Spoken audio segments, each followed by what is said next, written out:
আসসালামু আলাইকুম, welcome back to my channel. আজ আমরা মাংস রান্না করব। এখানে 1 কেজি পরিমাণ মাংস আছে। এগুলো আমি মাটির চুলায় বসিয়ে দিয়েছি। এখন যা যা মশলা দেওয়ার দরকার তা দিয়ে দিচ্ছি।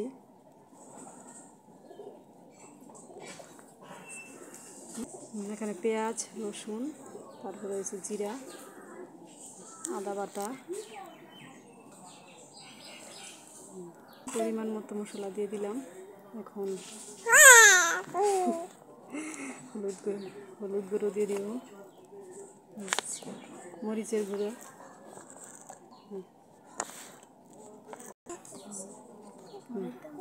তারপরে আমি হলুদ গুঁড়ো দিয়ে দিব,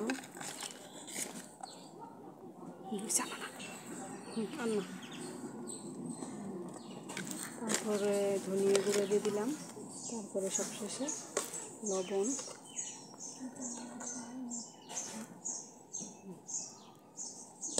তারপর পরিমাণ মতো সরষের তেল। তারপর আমি সবগুলো মশলা সহ মাংসগুলো মেখে নেব। এটা অনেক পুরাতন কড়াই, তার মধ্যে অনেক দিন রান্না করার পর এরকম হয়ে গেছে, তবে এটা অপরিষ্কার না আর কি।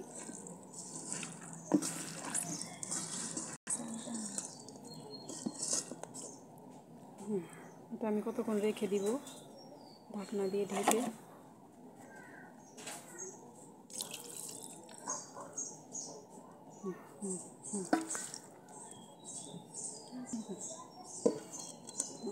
এখন আমি চুলার জালটা ধরিয়ে নেব।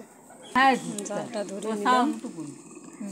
এখন গাছ নাই কি খেয়ে খাইব কি খেয়ে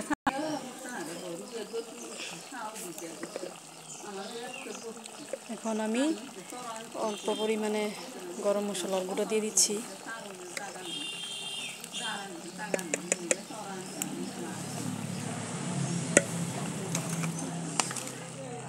আর 2টো তেজপাতা। এখন আমি ঢাকনা দিয়ে ঢেকে দিব।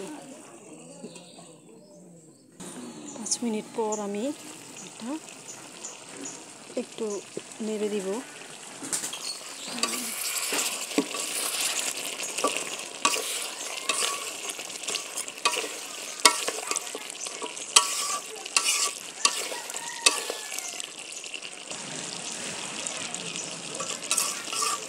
আমি একটু নাড়াচাড়া করে দিলাম। এখন আমি আবার ঢাকনা দিয়ে ঢেকে দিব।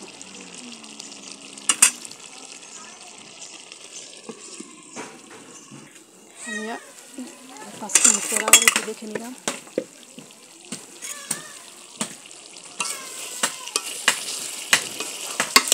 হাই হাই, ওখানে গেল।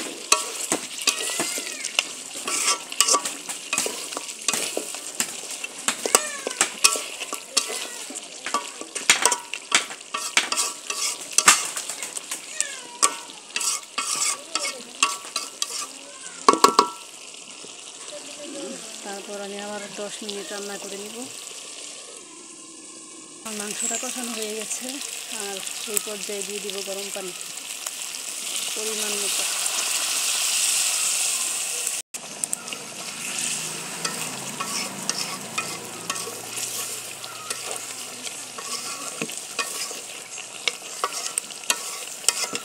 গরম পানি দিয়ে দিলাম। তারপর আমি 10 মিনিট রান্না করে নিব।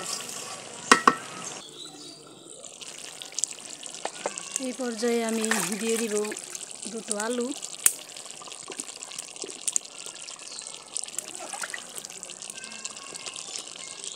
আলু দিয়ে তারপর আমি একটু নাড়াচাড়া করে দিব।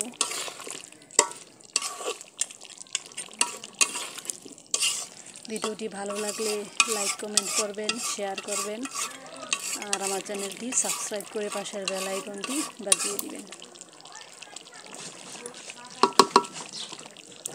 আমার মাংস রান্না করাটা শেষ পর্যায়ে। এখন আমি কিছু পেঁয়াজ বাটা দিয়ে দিব, অল্প পরিমাণ জিরে বাটা দিয়ে দিলাম, আর অল্প পরিমাণ গরম মশলার গুঁড়া।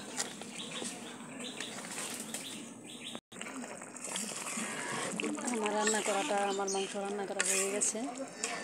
যদি ভালো লাগে তাহলে লাইক দিবেন, কমেন্ট করবেন যে আপনাদের কাছে কেমন লাগবে। ধন্যবাদ সবাইকে। আসসালামু আলাইকুম।